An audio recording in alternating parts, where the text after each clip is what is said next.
So today I'm going to talk about being simple-minded versus having wisdom. And it may seem very obvious that you would want to have wisdom instead of being simple-minded, but just from experience, being simple-minded is a lot more complex than we think. So there are those of us who think that we have understanding and think that we're wise, but there's a way that seems right unto a man, and the end of it leads to destruction. And I want to talk about people who are believers who want to believe the good in everyone that they meet and want to give everyone the benefit of the doubt, and not look critically at those that you allow in your life. And so there's this movie on Amazon, it's called The House of David, and there's a scene in there where Samuel is going to anoint David king, and he left his servant at the bottom of the mountain and just told him to stand guard, because they didn't want Saul to know where they were going.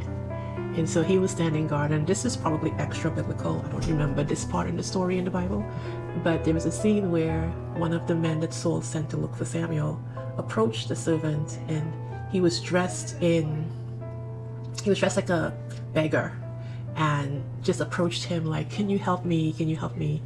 And so the servant had his guard down, and long story short, he ended up getting killed.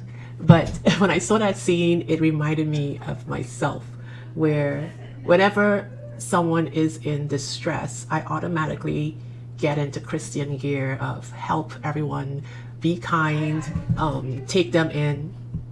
And I have gotten myself in a lot of trouble just on face value, believing every story I hear, believing every sob story, and just not looking at it critically. And by critically, I mean one thing: in all thy ways acknowledge the Lord, and he will direct thy paths. So even in innocuous situations that seem simple, we ought to ask the Lord, should we engage? Even though it may seem a open and shut thing, if someone is hungry, if someone is in a bad situation, as a believer, as a Christian, you want to jump in and help.